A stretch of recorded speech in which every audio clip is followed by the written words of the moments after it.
Audiobook Amando a Jesus Cristo. Meditações para a Quaresma. 43º dia, quarta-feira da Semana Santa. As Estações da Crucificação, página 288.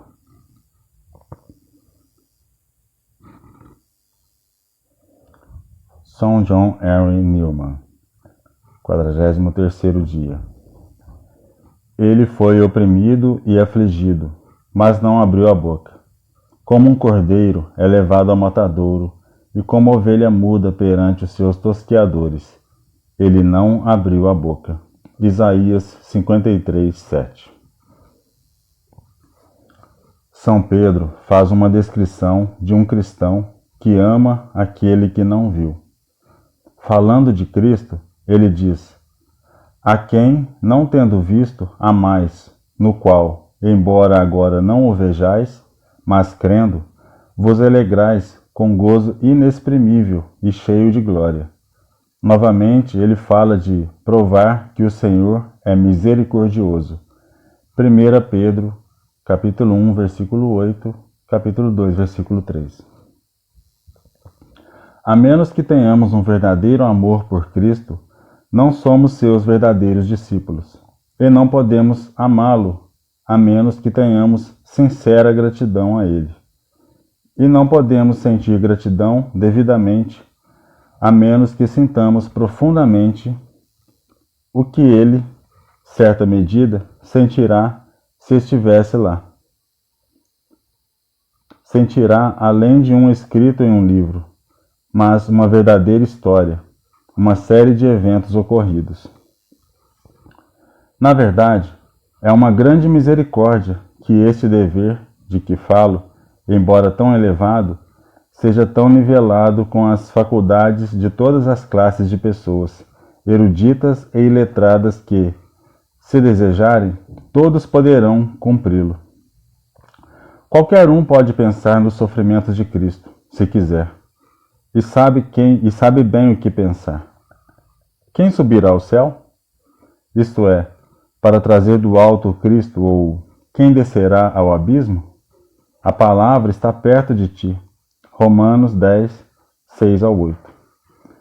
Está muito perto, nos 4 evangelhos que no presente estão abertos a todos os homens. Todos os homens podem ler ou ouvir os evangelhos e, conhecendo-os, saberão tudo o que é necessário ser conhecido para ficarem bem.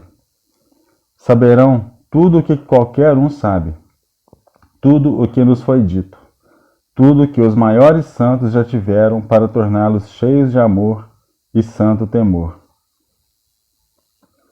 Agora, então, deixe-me fazer uma ou duas reflexões para despertar seus corações e fazê-los lamentar os sofrimentos de Cristo, o que são chamados a fazer neste tempo. Em primeiro lugar, quanto a esses sofrimentos, você observará que o nosso Senhor é chamado de Cordeiro, isto é, ele era tão indefeso e inocente quanto um cordeiro, visto que a Escritura o compara a este animal inofensivo e desprotegido. Podemos, sem presunção ou irreverência, tomar a imagem como um meio de transmitir às nossas mentes aqueles sofrimentos que os sofrimentos de Nosso Senhor deveriam excitar em nós. Quero dizer, considere como é horrível ler os relatos que às vezes nos falam de crueldades exercidas contra animais selvagens. Não nos estremece às vezes ouvir falar disso ou lê-los em alguma publicação casual que pegamos?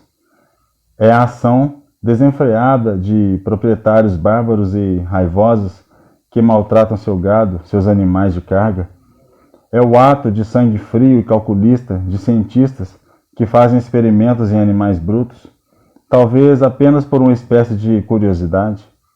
Não gosto de entrar em detalhes, por muitas razões, mas um daqueles casos que lemos, e que parece mais chocante do que outros, é quando a pobre vítima muda é presa contra uma parede, perfurada, cortada e assim deixada para morrer lentamente. Agora, você entende que eu tenho motivo para dizer isso e não estou usando essas palavras angustiantes para nada? Pois o que foi isso, senão a própria crueldade infligida ao nosso Senhor? Ele foi cortado com um açoite, perfurado pelas mãos e pés, e então preso à cruz, e lá partiu. E isso como um espetáculo. Agora, o que é que move nossos próprios corações e nos enoja tanto com a crueldade mostrada aos pobres animais? Suponho que primeiro, o fato de que eles não fizeram mal. A seguir, que não tem nenhum poder de resistência. É a covardia e a tirania de que são vítimas que tornam seus sofrimentos tão especialmente tocantes. Por exemplo, se eles fossem animais perigosos, tome o caso dos animais selvagens em geral, capazes não apenas de se defender, mas até de nos atacar, por mais que não gostemos de ouvir falar de suas feridas e agonia, ainda assim nossos sentimentos seriam de um tipo muito diferente. Mas há algo tão terrível, tão satânico em atormentar aqueles que nunca nos fizeram mal e que não podem se defender, que estão totalmente em nosso poder, que não têm armas nem de ataque nem de defesa, que ninguém, exceto pessoas muito endurecidas, poderiam suportá-lo. Ora, este era o caso de nosso Salvador. Ele havia posto de lado sua glória, ele havia dissolvido suas legiões de anjos, vindo à terra sem apoio exceto os braços da verdade, mansidão e justiça, e se comprometeu com o mundo em perfeita inocência e sem pecado, e em total desamparo, como o Cordeiro de Deus. Nas palavras de São Pedro, ele não cometeu pecado, nem se achou falsidade em sua boca. Ele, ultrajado, não retribuía com o idêntico ultraje. Ele, maltratado, não proferia ameaças, mas entregava-se àquele que julga com justiça. 1 Pedro 2, 22 a 23. Pensem então, meus irmãos, em seus sentimentos pela crueldade praticada contra animais selvagens, e vocês ganharão um tipo de sentimento que a história da cruz e da paixão de Cristo deve excitar dentro de vocês. E deixe-me acrescentar, este é em todos os casos um bom uso para o qual vocês podem recorrer a quaisquer relatos que leiam sobre atos irresponsáveis e insensíveis cometidos contra animais indefesos. Deixe-os lembrá-lo como uma imagem dos sofrimentos de Cristo. Aquele que é superior aos anjos dignou-se a humilhar-se até mesmo ao estado de criação animal, como diz o Salmo. Eu sou um verme e não homem, um verdadeiro escárnio dos homens e rejeitado pelo povo.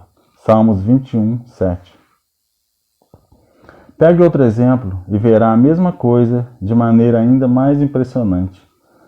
Quão subjugados deveríamos ser, não apenas com a visão, mas com a própria audição das crueldades mostradas a uma criança pequena. E por quê? Pelas mesmas duas razões. Porque a criança é inocente e incapaz de se defender. Não gosto de entrar em detalhes sobre tamanha crueldade. Eles seriam de partir o coração. Mas o que aconteceria se homens ímpios pegassem e crucificassem uma criança? O que aconteceria se deliberadamente agarrassem seu pobre corpo e esticassem seus braços, pregassem-nos a uma barra transversal de madeira, enfiassem uma estaca em seus 2 pés e os prendessem a uma viga e assim a deixassem morrer? É quase chocante dizê-lo. Talvez você realmente diga que é muito chocante e não deve ser dito. Oh, meus irmãos, vocês sentem o horror disso e ainda podem suportar a leitura dos sofrimentos de Cristo sem horror? Pois o que é a agonia daquela criança se comparada à dele? E quem merecia mais a morte? Quem era mais inocente, mais santo? Ele não era mais gentil, doce, humilde, mais terno, mais amoroso do que qualquer criança? Por que você fica chocado com um caso e não fica com o outro? Ou tome outro exemplo, não tão chocante em suas circunstâncias, mas nos introduzindo em outra distinção. na qual a paixão de Cristo excede a de qualquer sofredor inocente, como eu supus. Quando José foi enviado por seu pai a seus irmãos em uma mensagem de amor, eles, quando o viram, disseram: Eis que este sonhador está chegando. Venha agora, portanto, e vamos matá-lo. Gênesis 37, 19 e 20. Eles não o mataram, porém, mas o colocaram em uma cova, apesar da angústia de sua alma, e o venderam como escravo aos ismaelitas. Ele foi levado para um país estrangeiro onde não tinha amigos. Ora, isso foi muito cruel e covarde nos filhos de Jacó. E o que é especialmente chocante nisso é que José não era apenas inocente e indefeso. Seu irmão mais novo, a quem deveriam ter protegido, mas, além disso, era tão confiante e amoroso que não precisava ter ido até eles, pois não era sua obrigação, exceto por seu desejo de prestar-lhe serviço. Agora, de quem essa história nos lembra, senão daquele a respeito de quem o mestre da vinha disse a enviá-los aos lavradores: Eles respeitarão meu filho? Mateus 21, 37 ao 39.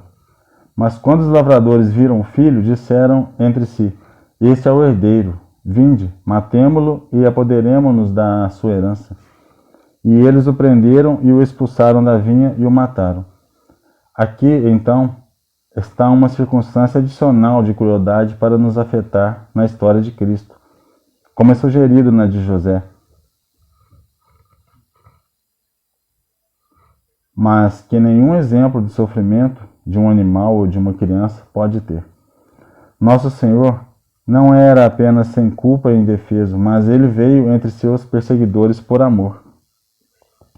Agora, em vez de tomar desses casos, tomemos outro exemplo que nos apresentará a paixão de Nosso Senhor sob outro aspecto. Imagine uma pessoa idosa e venerável que conhecemos desde a infância, desde nossa infância, que amamos e reverenciamos.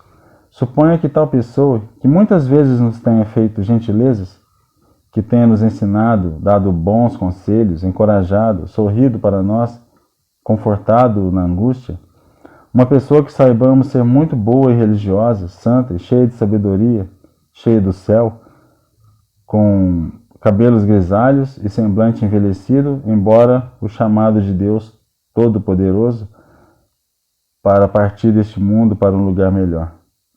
Suponha que seja alguém que nós mesmos conhecemos, cuja memória seja valiosa para nós, seja rudemente apreendida por homens ferozes, despida em público, insultada, conduzida aqui e ali, sendo motivo de piada, golpeada, cuspida, vestida com outras roupas de ridículo e severamente açoitada nas costas, carregando uma carga pesada até que não pudesse mais carregá-la, puxando e arrastando, e finalmente exposta com todas as suas feridas ao olhar de uma multidão rude que vinha para o zombar. Quais seriam nossos sentimentos? Vamos em nossa mente pensar nesta ou naquela pessoa e considerar como deveríamos ser oprimidos e atingidos por uma ocorrência tão hedionda. Mas o que é tudo isso se comparado ao sofrimento do Santo Cristo, sobre o qual suportamos ler com tanta naturalidade? Pense nele, quando em seu estado ferido e sem vestimenta, teve que rastejar pelas escadarias que o conduziam até a cruz alta, o suficiente para que seus assassinos o pregassem nela. Considere que estava naquela miséria, ou ainda veja-no morrendo, hora após hora, sangrando até a morte. E como? Em paz? Não, com os braços estendidos e o rosto exposto à vista. Qualquer um que quisesse poderia vê-lo, zombar dele e observar o declínio gradual de sua força e a aproximação da morte. Estes são alguns dos detalhes espantosos que os evangelhos contêm e certamente não foram registrados à toa, mas para que possamos insistir neles. Você acha que aqueles que viram essas coisas tinham muita disposição para comer, beber ou se divertir? Pelo contrário, somos informados de que mesmo as pessoas que se reuniram para assistir a essa cena bateram em seus seios e voltaram. Lucas 23:48. Se esses eram os sentimentos das pessoas, quais eram os sentimentos de São João, ou de Santa Maria Madalena, ou de Santa Maria, a bendita mãe de Nosso Senhor? Queremos fazer parte desse grupo? Desejamos, de acordo com sua própria promessa, ser mais abençoados que o ventre que deu à luz e os seios que o amamentaram? Desejamos ser como seu irmão, irmã e mãe? Então, certamente, devemos ter uma parte da tristeza daquela mãe. Quando ele estava na cruz e ela estava por perto, então, de acordo com a profecia de Simeão, uma espada atravessou sua alma. Lucas 2:35. Qual a utilidade de guardarmos a memória de sua cruz e paixão, a menos que lamentemos e soframos com ela? Eu posso entender as pessoas que não guardam a Sexta-feira Santa. São realmente muito ingratos, eu os entendo. Mas eu não entendo de forma alguma os homens que professam mantê-la, mas não se entristecem, ou pelo menos tentam se entristecer. Esse espírito de pensar e lamentação é expressamente mencionado nas Escrituras como uma característica daqueles que se voltam para Cristo. Se então não nos entristecemos, voltamos-nos para Ele. Para Ele? Derramarei sobre a casa de Davi, diz o próprio Salvador misericordioso, antes de vir à terra, falando do que estava por vir, sobre os habitantes de Jerusalém, o espírito de graça e de súplicas, e eles olharão para mim, a quem transpassaram, e prantearão como quem chora por seu único filho. Amargurar-se-ão por ele, como alguém que está em amargura por seu primogênito. Zacarias 12:10. Acrescentarei uma coisa: se alguns de vocês estão conscientes de não sentir a dor que essa época deve lhes causar, que se sentem agora, como em outras ocasiões, que considerem consigo mesmos se talvez esse defeito não tenha surgido por terem negligenciado vir à igreja, seja durante essa temporada ou em outras ocasiões, com a frequência que poderiam. Nossos sentimentos não estão em nosso próprio poder. Só Deus pode governar nossos sentimentos. Só Deus pode nos fazer sofrer, mesmo quando quisermos, mas não tivermos força. Mas o fará se o tivermos buscado diligentemente, de acordo com nossas oportunidades nesta casa da graça. Falo daqueles que podem vir às orações com mais frequência, mas não vêm. Eu sei bem que muitos não podem vir. Falo daqueles que podem, se quiserem. Mesmo que venham com a maior frequência possível, sei muito bem que não ficarão satisfeitos com seus próprios sentimentos. Estarão conscientes de que podem sofrer mais que os outros. É claro que nenhum de nós sente o grande acontecimento deste dia como deveria e, portanto, todos nós devemos ter a insatisfação em nós mesmos. No entanto, se não for nossa culpa, não precisamos estar desanimados, pois Deus misericordiosamente nos guiará adiante em seu próprio tempo. Mas se surge de nós mesmos não vir às orações tão frequentemente quanto poderíamos, então é nossa frieza e letargia, são nossa própria culpa. E eu imploro a todos vocês que considerem que essa falta não é pequena. É dito no livro do Apocalipse: eis que vem com as nuvens, e todo olho verá, até mesmo aqueles que o traspassaram, e todas as tribos da terra se lamentarão por causa dele. Apocalipse 1:7. Nós, meus irmãos, cada um de nós, um dia nos levantaremos de nossos túmulos e veremos Jesus Cristo. Veremos aquele que está pendurado na cruz. Veremos suas feridas, as marcas em suas mãos e pés e em seu lado. Queremos, então, ser aqueles que choram e lamentam, ou aqueles que se alegram? Se não lamentamos ao vê-lo, então devemos lamentar ao pensar nele agora. Vamos nos preparar para encontrar nosso Deus. Vamos entrar em sua presença sempre que pudermos. Vamos tentar imaginar como se víssemos a cruz, como se o víssemos pendurado nela. Vamos nos aproximar dele. Vamos implorar-lhe que olhe para nós, como fez como fez com o ladrão arrependido, e vamos dizer-lhe: Senhor, lembra-te de mim quando vieres do teu reino. Lucas 23, 42. Que isso seja adicionado à oração, meus irmãos, com a qual vocês estão prestes a deixar esta igreja. Depois de eu ter dado a bênção, vocês dirão a si mesmos uma breve oração. Imagine que você vê Jesus Cristo na cruz e diga a ele, com o ladrão arrependido: Senhor, lembra-te de mim quando vieres ao teu reino. Isto é, lembra-te de mim, Senhor, em misericórdia. Lembra-te, não dos meus pecados, mas da tua própria cruz. Lembra-te dos teus próprios sofrimentos. Lembra-te de que sofreste por mim, um pecador. Lembra-te, no último dia que eu, durante a minha, por toda a vida, senti teus sofrimentos, que sofri na minha cruz ao teu lado. Lembre-se de mim, então, e faça-me lembrar de ti agora.